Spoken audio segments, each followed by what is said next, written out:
Oh my God, this is the end of crypto. Everything is over. Oh, we're all going to die. The markets are over. The dream is gone. Charles Hoskinson is a Colorado based technology entrepreneur and mathematician. He attended Metropolitan State University of Denver and University of Colorado Boulder to study analytic number theory before moving into cryptography through industry exposure. His professional experience includes founding 3 cryptocurrency related startups, Invictus Innovations, Ethereum, and IOC, and he has held a variety of posts in both the public and private sectors. He was the founding chairman of the Bitcoin Foundation's Education Committee and established the Cryptocurrency Research Group in 2013. His current projects focus on educating people about cryptocurrency, being an evangelist for decentralization, and making cryptographic tools easier to use for the mainstream. This includes leading the research, design, and development of Cardano, a third-generation cryptocurrency that launched in September 2017. Hi, everybody. This is Charles Hoskinson broadcasting live from somewhere. Anyway, I just wanted to make a video about some musings of the recent events of the markets and the industry.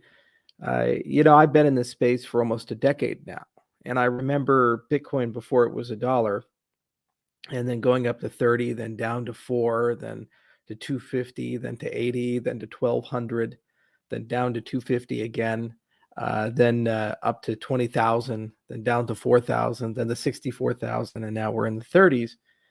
And I remember all the events, the collapse of Silk Road, the collapse of Mt. Gox, all the various interesting ventures throughout the years like Mastercoin and Color Coins and a litany of other things and concerns. And no matter where I go, what I do, it always amazes me that there's this constant rhyming of the attitude.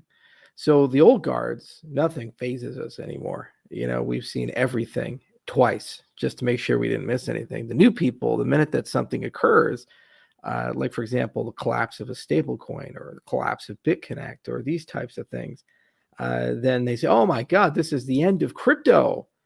Everything is over. Oh, we're all going to die. The markets are over. The dream is gone.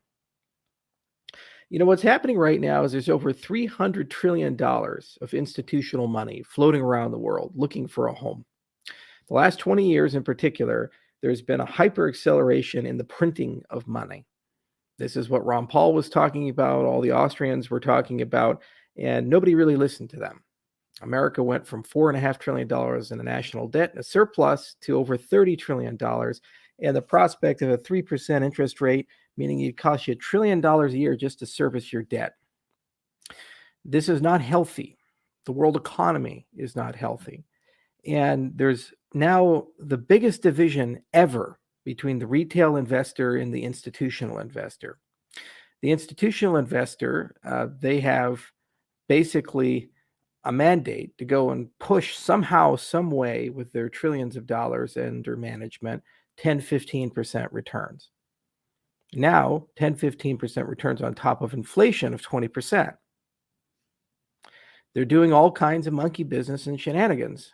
Why is it your homes are getting so expensive? Well, because the BlackRocks of the world and the massive private funds of the world are going and buying regular, everyday 3-bedroom, 2-bath homes through big aggregators. And you wake up and you see a $250,000 home become $500,000, $750,000. Can you afford it? No, because wages don't track with that. It's a good investment for them. It's a good hedge at the moment for inflation, but it's not permanent. Last 2 years, we saw the greatest wealth transfer in human history from the poor to the rich. And now the rich are admitting that maybe all the things that they did over the last 2 years were not necessary, but they don't give the money back, the property back. You see the Great Reset, Davos. This year I was going to go out of disgust. I'm just not going to do it anymore. Because what are they doing? They're saying you'll own nothing and be happy. All the farmland is going to be owned by the rich people and the big companies, multinational companies, international funds. All of the supply chains run by a small group of hyper-consolidated entities that are transnational. Don't give a fuck about the little person. The retail side, people are opting out. Problem is, there's less money on the retail side now than on the institutional side. If you look at the selling rates of crypto, what's happened over the last 6 months is institutions have been dumping their crypto. Some, like Saylor and others, are holding on and doing everything in their power to go Team Orange, but most are looking at it as a high risk, high return asset, and in times of recession, reallocate your portfolio. This was always the danger of inviting the Wall Street types in, is that they would just simply treat crypto like any other asset and label it as an exotic high risk one. And when the markets go in not the direction they want, they dump it. The retail people are holding because they are opting out of a global system that's unfair, a global system that's frankly rigged. I've seen it myself. I've been in the meetings. I've talked to the people everywhere I go. They don't give a fuck about sustainability. They don't care at all. That's the entire point of the labors of this industry, the research that we do, the reason why we keep picking up shovels and fighting the good fight. Now, there's tons of experiments. Maybe fractional reserve things are not a good idea. Go figure. We've learned this again and again and again from private monies in the 19th century, and again and again and again from our banking system. And now the market is again learning the same lessons of before, only this time is pushed by the arrogance of youth as opposed to by a malicious cabal. We've focused on first principles, never filed a patent, never pursued intellectual property, never in any way, shape, or form restricted the youth of things or asserted that one or a few should have a control over the many. These are basic principles that we've kept with us since 2015 when the initial parts of the Cardano project were created. And every single day, what's so frustrating to me is we get stronger, yet the markets, because of institutional manipulation, amongst other factors, grow weaker. Today, right now, May 10th, 2022, there are more people using Cardano than ever before. There are more transactions on Cardano than ever before, more smart contracts on Cardano than ever before, more NFTs on Cardano than ever before, more dApps under construction than ever before. Again, basic principles. If you're building something for everyone and you're building something to last, build it well, even if it takes a little bit more money and a little bit more time. Again and again, I've always said that it's not going to be first to market.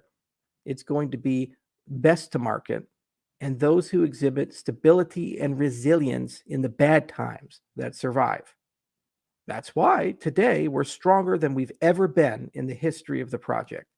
More people than we've ever had in the history of the project. Yet that will not be reflected in the media, the prices, or the current atmosphere because it's one of fear, greed, and it's one that doesn't seem to care about basic principles. But here's the thing, the fair weather people in all those cycles, they get drowned out, and the people who stay behind are the people who are here for the long term.